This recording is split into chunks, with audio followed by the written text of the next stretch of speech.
In the village of Kainje, nestled between rolling hills and ancient forests, there lived a young girl named Aisha. Aisha's life was marked by hardship from the very beginning. Often at a very young age, she was married off at the tender age of 14 to an older man named Mohammed. Mohammed was a poor farmer. Their union was dictated by tradition rather than love or even choice. In the early days of her marriage, Aisha felt the weight of her circumstances. Mohammed was kind but much older, and as she found it difficult to adjust to her new life, despite her unhappiness in her marriage to Mohammed, Aisha got pregnant at 16, and she carried this pregnancy doing chores in the house. And one day she gave birth and she bore him a son named Jamil, a small fragile child with eyes that mirrored her own. With time, Aisha learned to adapt, finding solace and happiness in her son and the routines of her daily life which she had grown accustomed to. Each day, Aisha toiled alongside the other village women and men, her mind filled with the echoes of words spoken by passing travelers. In the evenings, she sought solace under the shade of the great baobab tree, piecing together fragments of the English language that she heard from passers-by and travelers that she longed, desired to understand. One fateful day, Aisha met a kind lady named Olamma who ran a small school teaching young girls at the village of Kainje the art of makeup, self-care, and the importance of personal development in the village. Beyond makeup, Olamma offered Aisha a glimpse of a world beyond her own, a world of knowledge and possibilities, a world of dreams. Under Olamma's guidance, Aisha flourished. She learned not only the secrets of makeup, self-care, but also she learned, with the help of the students, the language she so dearly loved to learn and understood, English language, and she became a good conversationalist, all in exchange of helping Olamma clean her school. And in doing so, she became a beacon of hope for the other girls just like her in the village whose case seemed hopeless. She became a testament to the transformative power of education and determination. But one fateful day, in the midst of all the new hope that Aisha had begun to grow accustomed to, life took a cruel turn. Mohammed, Aisha's beloved husband, had fallen ill with a mysterious ailment, a disease no one knew where it came from. He would vomit non-stop, and so he started growing weaker and weaker and weaker, and slowly Muhammad started shrinking with boils all over his body. Soon, Aisha herself began to show same symptoms, and their son, not too long from that, also became to fall sick too, showing exactly the same symptoms of vomiting non-stop, boils all over their bodies. This disease spread rapidly through Kainje village, leaving many villagers, including Aisha, her husband Mohammed, and her son Jamil, terribly sick, and the entire villagers all were badly sick. Desperate for a solution, Aisha sought the help of the village traditional healer, a wise priestess named Aisha, who worshipped the water goddess Oloku. Ezenwanyi, known for her deep connection to the spiritual world and her knowledge of ancient mystical remedies, listened to Aisha's plight.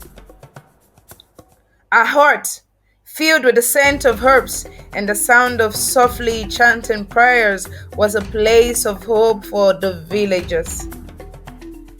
Ezenwanyi told Aisha about the Lost River, a mystical place where the waters held the power to heal any ailment and restore hope to the hopeless. This sacred river, guided by mysterious beings, could only be found by those with a pure heart and unwavering faith and determination. It is a dangerous journey you want to embark on, Ezenwanyi told Aisha. For several years, my daughter, decades, no one has ever dared to journey in search of the Lost River Nmirindu. Are you sure you want to embark on this journey? She queried Aisha. What choice do I have, Ezenwanyi? I cannot travel back to the north. I have no one dear anymore. I lost my parents since I was a small child. Kainje is now my own. It has become the only home that I have. This is where my family is. This is where my husband and this is where my son is. This is where my heart lies. I must do this, even if not for me, but for my son Jamil. He is my only hope to live. I must save his father Muhammad. What about the villagers too? We all cannot die like that. Ezenwanyi. Aisha said this to Ezenwanyi as she weeps. My daughter, come back in the next 2 days. Let me go to the forests and gather herbs that I will use to prepare you for your journey into the spirit world, Ezenwanyi told Aisha. Determined to save herself, her husband, her son Jamil, and her fellow villagers. 2 days after, Aisha went back to the priestess Ezenwanyi, and Ezenwanyi baited Aisha under the moonlight and gave her some herbs to prepare her for her journey and a native water pot. Aisha embarked on a perilous journey to find the Lost River Nmirindu. Through dense forests, treacherous mountains, across scorching deserts and raging rivers, she pressed on, guided only by her faith and the hope instilled by her love for her child, Jamil, her beloved husband Muhammad, and the hope of the villagers now only seen through her eyes. She was guarded by the encouraging words of Ezenwanyi. The journey was arduous. The forest was thick, with trees whose branches seemed to whisper secrets. The mountains were steep, each step a battle against gravity. The desert was relentless, the sun a merciless oppressor, scorching through Aisha's skin, piercing her. Yet, Aisha pressed on, her spirit fueled by the image of her ailing family and the sick villagers she had left behind. As she neared the end of her strength after several weeks of traveling through this painful journey, yet no hope of Nmirindu, the Lost River, in sight, Aisha has grown tired. She has become weary of this journey. Her spirit, her soul, her body has grown weaker and weaker. After working through the steep forests, steep mountains, crossing dangerous rivers, she can no longer continue this journey, she thought to herself, to call it a quit. I will never find this mysterious river, Aisha said to herself. Is it not better to go back home, to the village, go to my family, to die there than to die alone here, in this place where nobody will find me? I must go back to Kainje. Let me go and die peacefully in the hands of my beloved husband, Mohammed, and my sweet Jamil, she said to herself. As Aisha was about turning to return back to the village of Kainje, her weak and emaciated feet suddenly stumbled upon a stone and she fell and she passed out. And after a few hours, Aisha woke up. She rose up and suddenly she realized she had stumbled upon a hidden glade, bathed in the soft glow of twilight. There was the mystical river Nmirindu, glittering like anything she had ever seen before, flowing like the peace her life had never known. As she approached the river, she encountered the guardians of the river, ethereal beings with eyes that seemed to pierce the soul. They tested her purity and resolve with challenges that mirrored her deepest fears. Why do you seek the waters? The forest guardian, in the form of a child, approached her and asked her this question, with his voice like a soft wind. Aisha, with a heavy heart, replied, I seek to heal my people and my family. I seek to save myself. My people are dying. My husband Mohammed is dying, and so is my son Jamil. I came here so that I might find solution for all of us. Please help me, she said. Next, the guardians conjured an illusion of a village stricken with illness. The sight of her loved one suffering nearly broke her resolve, but she stood firm, whispering prayers for strength. Finally, the guardians presented her with a second choice. Drink the water. Save yourself and return back to your village.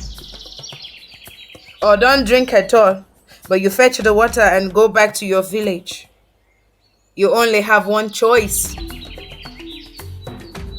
This they said to her, with tears in Aisha's eyes. Aisha replied them, I will go with the last one. I will fetch the water and take it back to the village. This baffled the guardians, proving her selflessness and earning their trust. They said to her, you may fetch and drink, the guardian replied. You need to be alive first to give life to those you came here for, the guardian said to her. Aisha thanked the guardian by kneeling down and bowing before him and went closer to the river. Kneeling by the water's edge, Aisha whispered her dreams to the night sky as she dipped her hands into the cool, refreshing waters.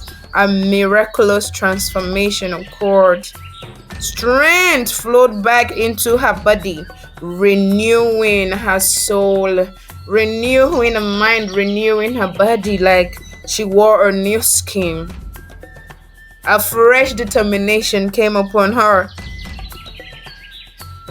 and she started drinking desperately from Nmirindu. And with the small native pot with her, she filled with the river's healing water. Aisha, after filling a water pot, she started to journey back to Kainje. And after a few days, she arrived to Kainje. Upon her arrival, she was met with a heart-wrenching sight. The trees is dried up. The animals, the goats, the chickens, they have started shrinking too. The entire village was deserted, like everyone has disappeared from it because everyone was locked up in their hut.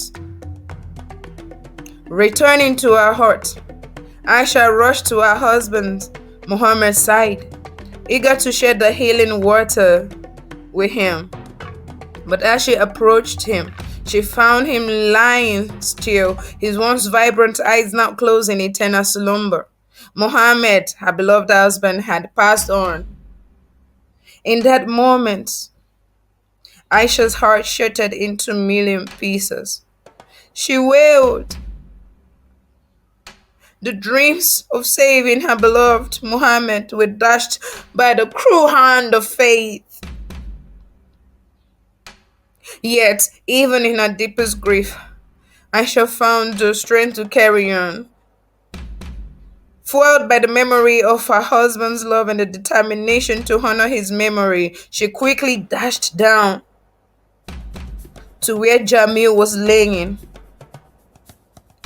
and she shared the water with him, and he quickly recovered.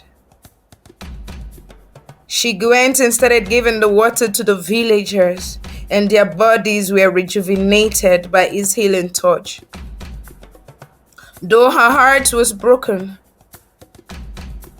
as she and the entire village buried Muhammad, Aisha's spirit remained unbroken even while she mourned her beloved husband, Muhammad. Aisha became a beacon of hope and resilience, and as time passes on, Jamil grew stronger. He became a man and married 3 beautiful wives and bore unto Aisha 7 children by his wives. They had several farms with lots of harvests.